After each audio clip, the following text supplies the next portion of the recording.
This is a Fox News alert. Debbie Reynolds, the mother of Carrie Fisher, has reportedly been rushed to the hospital after a medical emergency. TMZ is reporting it's a possible stroke, but does not have confirmation. TMZ also reporting that the 84-year-old, whose daughter Carrie died Tuesday, has been distraught since Carrie's emergency Friday on a United jet. We're going to keep you posted as soon as we get more information. And meanwhile, the Obama administration attempts to mop up its mess after turning its back on our greatest ally, Israel. But it only made things worse today.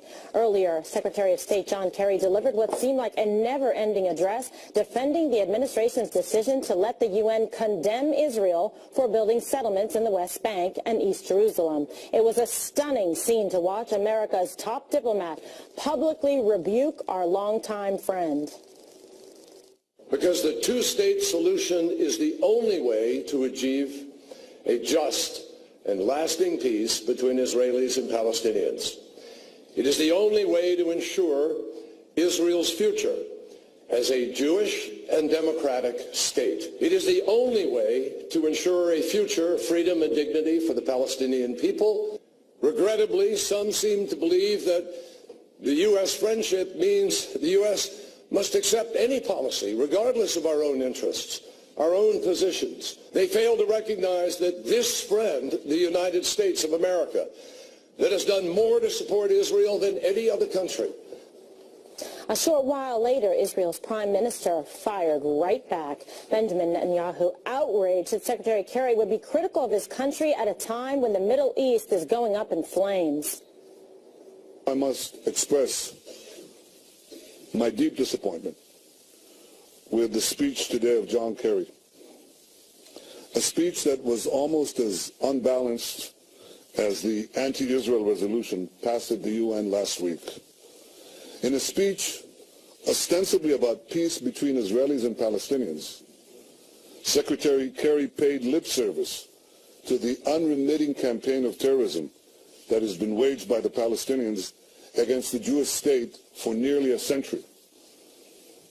What he did was to spend most of his speech blaming Israel for the lack of peace by passionately condemning a policy of enabling Jews to live in their historic homeland and in their eternal capital, Jerusalem. That it's a shame that Secretary Kerry does not see this simple truth. Okay, a sharp and immediate response from Netanyahu regarding Secretary Kerry's remarks. Unbelievable. Another parting shot, a hit job on Bibi Netanyahu by the Obama administration on his way out of the office. Why? Think about what's going down. So Benjamin Netanyahu came over here against President Obama's will. He sat down with Congress and said, I'm going to address Congress. Obama didn't like that. President Obama then turned around and tried to get Netanyahu, tried to undermine his reelection, tried to get him out of office, and then it goes back and forth, and this is President Obama taking the final shot at the expense of peace in the Middle East and our very, very important ally, the only democratic ally in the Middle East, Israel. I'm just blown away. Benjamin Netanyahu later on in that announcement said, the Palestinians reward Palestinians who murder Jews. And now we're giving them the currency, the Palestinians' currency at the negotiating table with Israel. It's insane. I don't know where our foreign policy is. Yeah, Heather, the curtain has finally been pulled back on exactly how the administration feels about the Israelis. And the Secretary of State spent the majority of his time really blaming Israelis for building settlements and claiming that those settlements and that was a part of a one-state solution, that Israel essentially wanted to take all this Palestinian land, make it their own, and there would never be a two-state solution. And so therefore, the United States had to come in and save the Palestinians from what the big bad Israelis were doing. Essentially what he said. Now, Julie, how do you see this? Because this is kind of stunning in the fact that this is coming towards the end of President Barack Obama's administration, making these declarative statements, somewhat then muddying the waters in terms of trying to negotiate a peace settlement in the Middle East, and now we have this. You know, what's puzzling to me is that in any relationship, whether it's foreign policy or personal relationships, you can't want it more than the couple, right? You can't want it more than the people involved. And in this case, John Kerry's coming out and saying, I'm going to force you, Bibi Netanyahu, to sit down with the Palestinians. And Eric, you're so right. These are people who pay what they call martyrs and what I call suicide bombers and other terrorists to come and blow up Israelis. They have not historically been good partners for peace, despite the fact that Mahmoud Abbas tends to say one thing in English and something very different to his people in Arabic. You know, you can't want it more than the two people involved. And let me just say this on a personal level. My grandmother lived the last 25 years of her life and died in a place called Gilo, which is considered to be by the European Union, by Japan, by the United Nations, occupied territory. The Israelis consider it part of Jerusalem. It's in East Jerusalem. This would be one of the questions, one of the territories that would be up in a final negotiation for settlement. I do not support settlements personally. But I don't think that the way that John Kerry has gone about doing this... Well, why don't you support him? I'll tell you why I don't support settlements. I think ultimately it is in the Israelis' own interest. One day, not with this particular Palestinian Authority, certainly not with Hamas, but one day I'm hopeful that they will have an opportunity for a Palestinian state somewhere on the territory of these settlements. Who declared that territory Palestinian? Well, first of all, there's no territory that's considered Palestinian because there's never been a Palestinian people. They think so. Ultimately, you're going to have to do something about this, because if you want Israel to be a majority Jewish country, eventually, I'm not saying it's going to be tomorrow, but eventually, you will have to create a homeland for the Palestinians. Otherwise, you're going to lose the Jewish character of Israel. It's going to happen demographically. So to me, the point is this.